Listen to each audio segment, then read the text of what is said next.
kitchen at Westminster for another episode of Saving Time. This week's recipe is all about getting local and getting fresh food on our dinner plates. We're going to do a strawberry, the strawberries are fresh right now, kale because it's growing, garlic scapes, salad.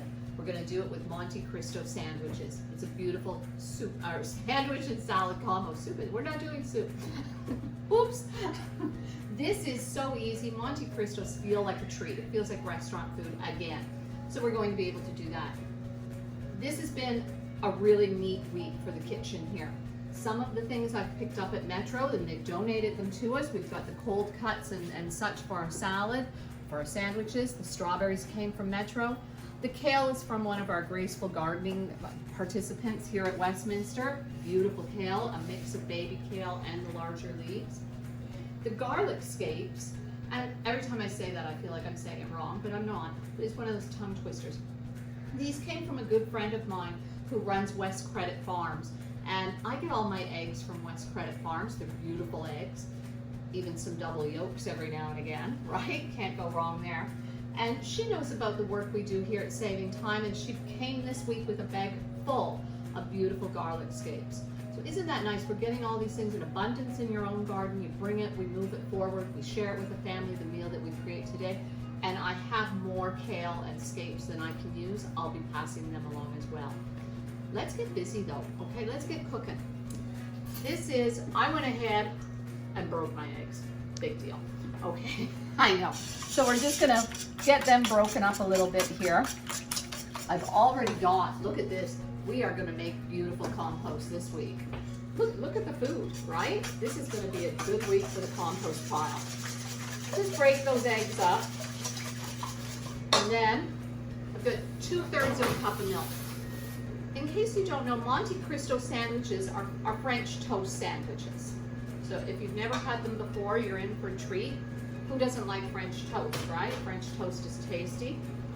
And then we're gonna put ham and turkey and Swiss cheese in there and bake them in the oven. Are you kidding me, right? They're delicious. What a nice treat. Like I said, feels fancy. And we're just whisking that up, just like you do for any French toast, okay? We've got eggs and milk there so far. We're gonna put a little bit of salt and pepper in there. We'll just think, a teaspoon and a bit. A little bit of pepper. Not too much, we'll call it a shake. If you have nutmeg, I'd recommend using a little bit of nutmeg for this particular recipe. I didn't have any here in the kitchen, but I do have some dried ground mustard. So that's what I'm going to use. You need one or the other, okay? To properly make your egg custard, you need one or the other. And give it another good whisk. This is not difficult, but it comes off as fancy pants meals. Okay, look at us with our strawberry kale salad, Monte Cristos. This is patio food, and so go ahead and have it on your home patio. It's a holiday week. Well, it's kind of, we've got a holiday midweek, and then some people are turning it into a long weekend. Lucky ducks. Get any big casserole dish. You just want your casserole dish to be able to accommodate your sandwiches. So it doesn't matter what you use. We're not actually going to cook them in there. We're just going to use it to get going. I just picked up a loaf of white bread. Go with normal white bread or normally sliced bread. Don't get the Texas toast. I know sometimes when we do French toast, it's nice to use those thick slices of bread. For this purpose, it's a sandwich. We want to be able to cook it evenly. So don't go overboard with that. So you can see I want to make 5 sandwiches here today, so I can fit 5. If you're doing 4, you can use a smaller pan. Just kind of look and pick a pan that you can fit them in. And this bread I picked up at Metro. It's the store brand selection. Seems good enough. I'm kind of spoiled, I'll tell you what. My husband has made all of our bread. It's got to be for at least 5 years. And he does a sourdough bread, and I'm spoiled. I know, because honestly, I haven't bought bread in years. So I think it was a fair price for it, around $2. That seems reasonable to me for a loaf of bread. I'm just going to take off the tops, And like I did with the other ones, I want to try to keep them in order so that I put them back together and they fit perfectly. It suits me if they fit perfectly. Swiss cheese. It's important that you use Swiss. This is a Monte Cristo. We do not want to be deviating from what is the actual Monte Cristo. We will stick with the plan. Now, to make our sandwiches easier to handle, I want to put cheese on the top and the bottom, and I'm doing this because I also want a little piece in between the meat so that they're easier to manage when it starts melting. We want to be able to lift them up and out of there and not have a big issue trying to fight with them to keep them nice. These packs of cheese usually have 11 slices in them, so that's going to work out perfectly for us. And there, and now, true Monte Cristo is turkey and ham, and these are on sale at Metro this week. They were each right around $2.50 per 100 grams, which is a fair price for this nice cold cuts. And you can see we've got a nice big slice there. So we'll put one slice on, and you're just going to put one slice of each meat on each sandwich. These are big slices. These are going to be good sandwiches because then we're still going to add the turkey. These are coming up beauty. I want to center that cheese because it appeals to me for it to be perfect. Just in case. You should see the lunches I make for my husband and my boys when they're heading out to work, because I worry about things like the bread matching up. And so they get super nice ones. And it's important that the lettuce and the tomato and the cheese, that they all show, right? I mean, these things matter. I'm just doing that little piece that we took off. I'm just putting it there so that, like I said, just to make it easier to handle our sandwiches later. And that's it. And now our turkey. On it goes. See how easy this is? And I'm doing this in the oven because, kind of like the pancakes, French toast is a bit of a hassle because you've got to stand there and grill it all in the pan. And a long time ago, I decided I didn't want to have that much time. If I have that much time, there's a million other things I'd rather be doing. So I do French toast also in the oven, and it comes out lovely. You're going to see, it comes out beautiful. You're going to be so happy. You're not going to think, Marva, that would have been better. If you want, though, to do it in a frying pan, just do it your normal way, like you would any French toast. And now we're going to go with another slice of Swiss. Can you imagine? Ha. Shannon is pointing out to me, bless her heart, that I haven't mentioned. I am preheating the oven to 375. And there we go. Just, see? Too easy. We've got one extra piece of cheese. We'll find a home for it, I'm sure of it. And now, return those lids in the same way you took them off so that they're all tidy and matching up. There we go. Look at how nice these are going to be. These are going to be filling sandwiches. We are not going to have any hungry people. Now, just give that one more food around just to make sure it's good. And all we're going to do here is pour this over. I just want this to soak, okay? Just like French toast, we normally dunk it. So I'm just going to pour it over because this is the easier way. When I first started doing the sandwiches, I'd be messing around trying to do it on a plate or something. And then I thought, flooding them is pretty easy. And so what? I'm gonna wash this pan, and that's worth my trouble because this is much easier. We're gonna let them sit there for a second, just like this.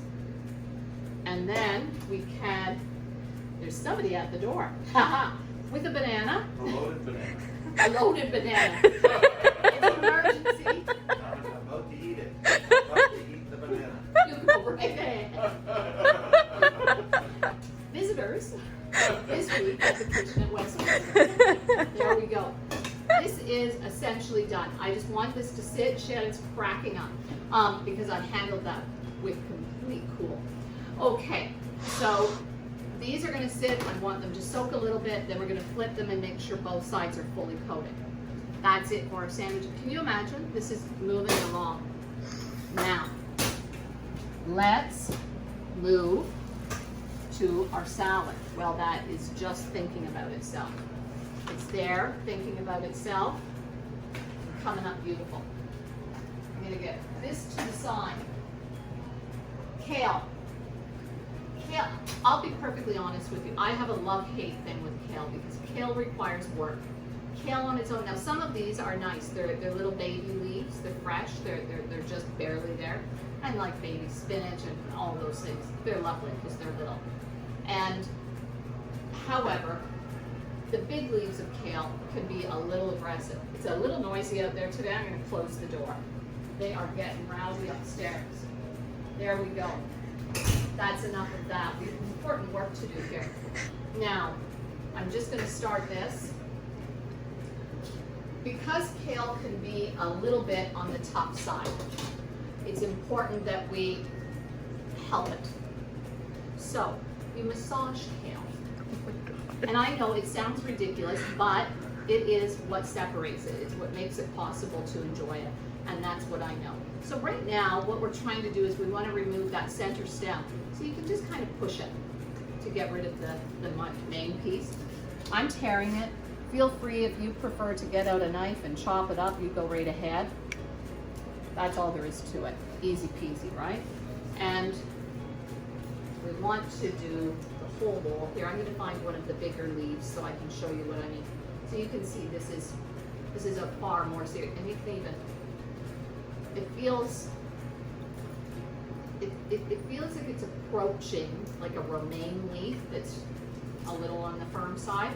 And you can hear it in my hands, right? Okay, so that's the difference between the older kale and the baby kale. And it's just a little bit of work. It's delicious, just a little bit of work. We don't need to watch me do this endlessly. I just wanted to show you about getting it off that center stalk. And you can see how it just kind of pulls out and tearing. As I said, if you prefer to get a knife and a cutting board and chop it up, go right ahead. I want to flip these sandwiches and then we'll get them into the oven and ready to go. Now, I've got those tongs, but I don't think I'm going to need them. It doesn't look too messy.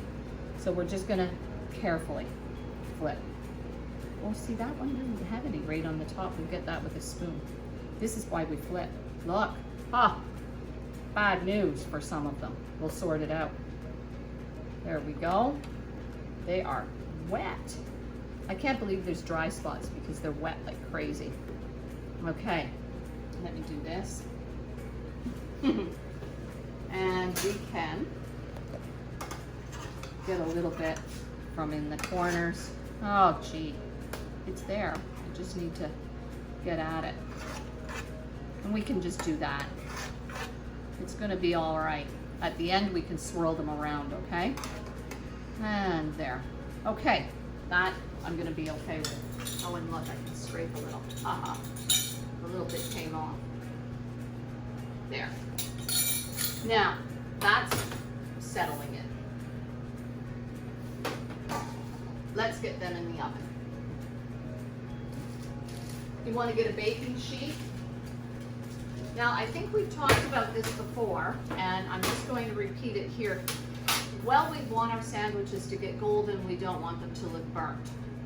I recommend using a light colored pan or a glass pan. If you've got a glass casserole dish, don't get out your dark, like this kind of thing. If that's the kind of cookie sheet you have, the darker the pan, the darker the color on the food. So try to avoid using something really dark for this, if you can. If you can't, maybe you shorten the time a little bit. So we're just going to move them. I've got parchment on there, as you can see. That's going to make our cleanup easier. It's going to make sure these sandwiches don't stick. If you don't have any parchment on hand, give the pan a really good butter, okay? Or even brush it with some oil or something like that. Don't go in with nothing.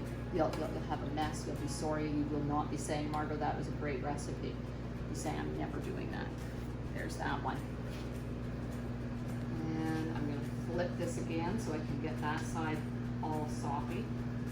Look at me cleaning up the pan. I'll show you when I'm done how well we've got all of it out of there. So oven is at 375. These are gonna go in just for a quick 20 minutes. At the halfway mark, we will flip them over to get them browned on both sides, of course. And that's it. I am a mess. I got those tongs out and never touched them. You know what, the tongs, because the bread is soaked in the custard, can tear pretty easily. So unless you're like really having, look, very little in the way of waste. Unless you're really worried about getting your hands in there, just use your hands, it's easier. 375. I put 10 minutes on a timer here earlier. In they go. And I'll hit start. We'll get back to this kale. And you know what, we can leave the kale for a minute because now I want to finish the kale. You know what, we can finish the kale off camera. I'm going to come right back when I finish it and then I'll show you what we need to do next. Okay, timer just went. We're at the 10-minute mark. I'll lift these out. You can see, oh, they smell good already. Now, we're just going to do a flip. So, whoopsie. I was trying not to lose it and it went that way. There, see how the cheese is helping me? I should have trusted the cheese. And we're just flipping them. Look at the beautiful color they're getting. Why would we be messing around with the frying pan at the stove when we could be getting our salad together instead of just popping these in the oven? Beautiful sandwiches. They're going back in for 10 more minutes. They smell really good. I'm just gonna hit start on this timer. We're back to our salad. All I've done is tear up the kale. Look at our nice compost bowl. I love it. Now, we talked about kale and its need for some help. A little bit of help. Just need some attention. This salad I'm going to do with orange juice and olive oil. Okay? I think it's a lovely mix. It works well. You want something a little acidic. So if you don't use orange juice, maybe some lemon juice or lime juice, something like that. You want something that's going to add a little bit of acid to your salad. A little bit of salt. Let's just do that. And let's start. I think over here, did I even write down an amount? I didn't. We're going to start with a tablespoon or two, okay? And then we're going to go from there at the end. Right now, we're just going to get messy. So that's about 1.5 tablespoons. We could measure it, I bet it would close. And then about the same amount of orange juice. This is going to come out quicker, so I need to be careful. There we go. Hands in. Okay, there's no way about it. This is just a hands-on kind of affair. We're massaging it. Okay, you can't be doing that with a fork. We're making it nice. We are going to keep at this. We're just, honestly, this is what we're doing. We're squeezing it. We're messing it around. We're crunching it up. We're doing whatever it takes. Look at how nice it's coming together now. We're just going to keep doing this. We're softening it up. We're making it enjoyable. I double dog dare you to go into the garden and just rip a piece of kale off the plant and eat it. It's not nice. It's not. But this is delicious. Okay, just you know, this makes it really good, and just you're going to dress the salad eventually anyway. So we're just dressing it first. So just keep at it. Our donated kale, we got a lot of that nice baby kale. So those little leaves soften up a lot faster and easier. The bigger leaves take more time. So we're just doing this, and you can see how it reduces, okay? Like any time you dress the salad, it starts to reduce. And I'm just squishing it out, okay? We're not doing anything big deal here. If you start with the really big leaves, okay, this is going to take more time. You're going to keep going until you're satisfied. Now, I can compare a little bit here. There's the leaf like what we started with. Shannon, see if you can show them. See how we're getting a nice bright green. That's what we're looking for, okay? We want to get rid of this dull matte look. That's the part that's going to feel a little bitter in your mouth. We get it all softened and bright green. It's beautiful, okay? This is good. This is good. My hands are really messy. I'm going to get all of that off. I'm going to rinse my hands before I do the other things. So, just get rid of all that. But I mean, small price to pay. All we need to do is that to make it good. Who cares? Hopefully in the fall, we can, oh, there's a few stray pieces. I'm not gonna lose them. In the fall, I started doing this beautiful recipe with kale and roasted beets. And is it ever good? Beets aren't ready yet, so we've got to wait for them. But with any luck, we'll have a graceful gardener who says, I've got a lot of beets. Yes, we'll be ready. Kale is ready. Our garlic scapes. Here we go. Let's grab 2. We're going to start with 2. These are pretty powerful, so we don't need a lot. Okay? And I want to cut them up nice and fine. Okay? We're not going to, we don't want big chewy bits of garlic scapes in there. These are available. I've seen lots of, you drive down a country road or whatever, or go to the farmer's market on the weekend. I can't say I've ever seen them in the grocery stores, but I mean, maybe. Harmony Whole Foods here in town probably has them.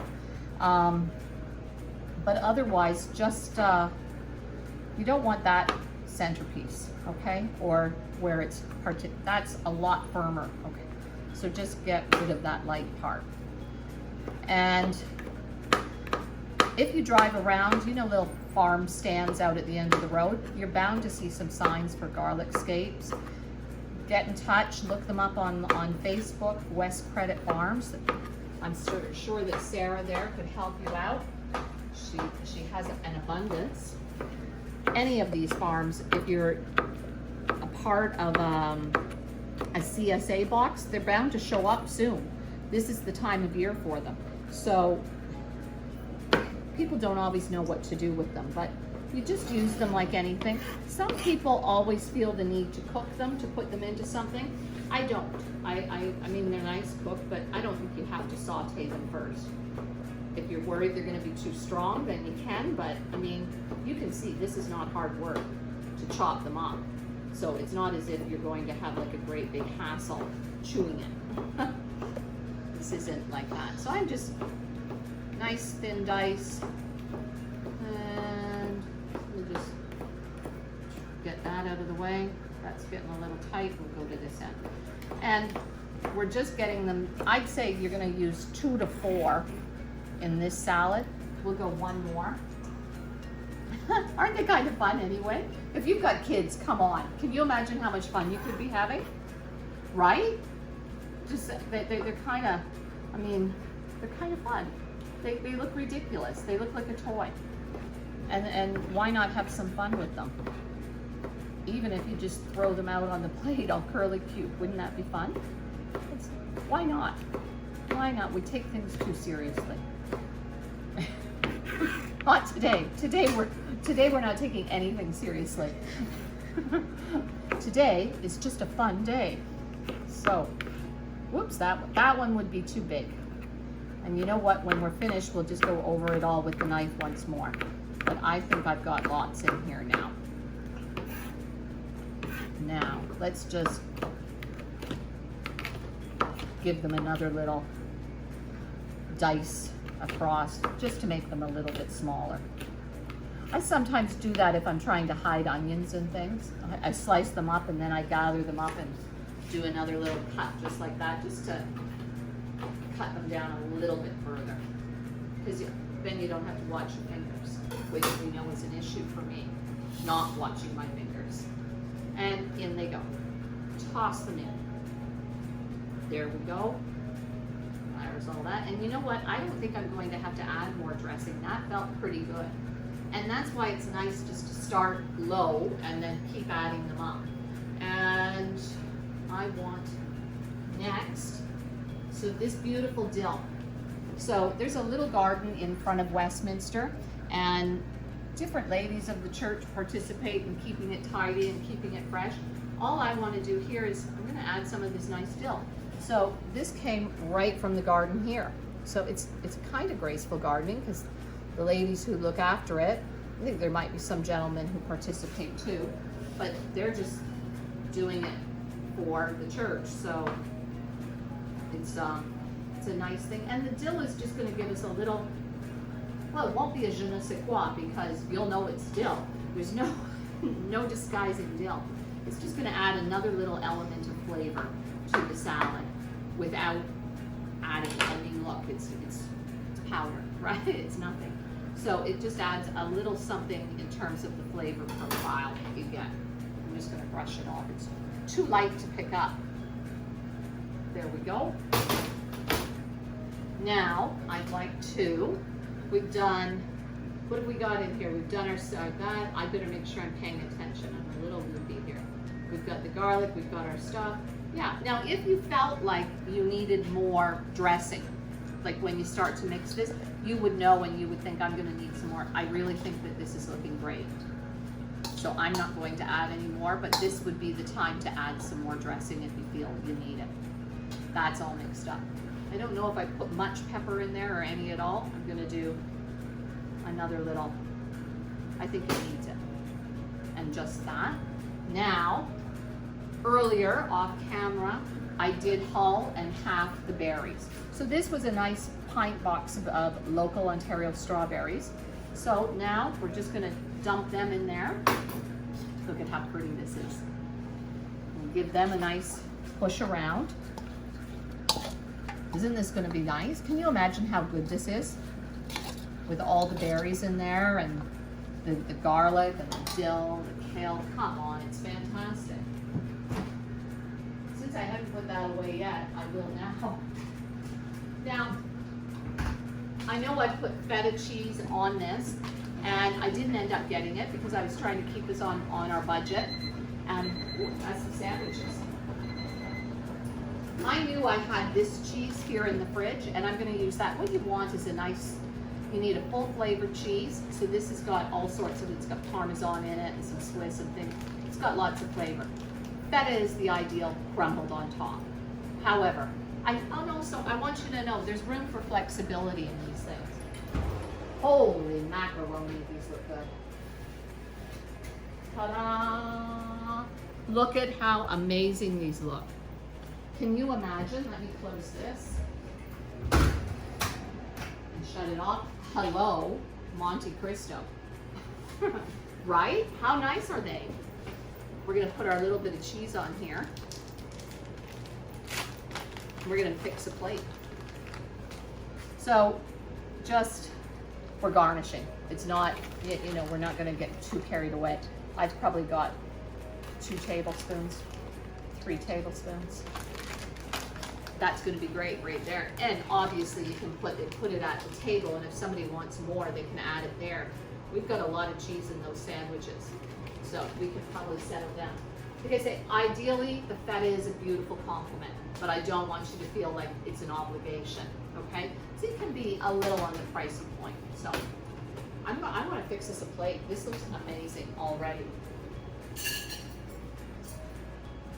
So who's surprised by how fast this restaurant meal has come together? This has been pretty quick. Pretty quick indeed. We're gonna get us a sandwich. Cut it on there. And we can, we're getting a bit of dill off. Cut it like that. Yum. Ooh, dripped on me. And it was hot. So we're just gonna do that. And then I want to make, that is a stupid little spoon I'm using. I'm not gonna keep at that. That is unnecessary. Let's make sure that we get this looking, oh, it's sliding apart because it's so cheesy and delicious. Look at this beautiful plate. Ah, how pretty is this? Oh. Look at this meal. Look at our beautiful salad, sandwich. This is going to be delicious. Strawberry kale salad, Monte Cristo sandwiches. Lots of room for thinking about variations here. You can switch out the cheese. If you've got blueberries, use blueberries. You want to use orange segments, do that. Anything at all goes. This is a good foundation meal. Sandwich, salad, eat it on the patio. We just pulled that together in, I think honestly, I think we've been at this for about half an hour maybe. Beautiful food. This is coming, I mean, I got some donated materials for this week, but still, this is, you know, $4 a plate, maybe. This is a very economical meal for putting together. It's filling, it's satisfying. Wait until you eat these sandwiches. You're gonna be so glad that you've learned it. Make sure that when you finish the video, at the end of the video, the recipe will be posted. And I want you to make sure that you like the video. I want you to subscribe to the Westminster Orangeville channel. And if you're gonna do all that, then hit the little bell and it will notify you when new videos come up. We're talking about maybe doing a little garden tour, so I am absolutely teasing and reeling you in. You want to see my garden. It is amazing. My husband does a beautiful job of it. It's gonna be fun.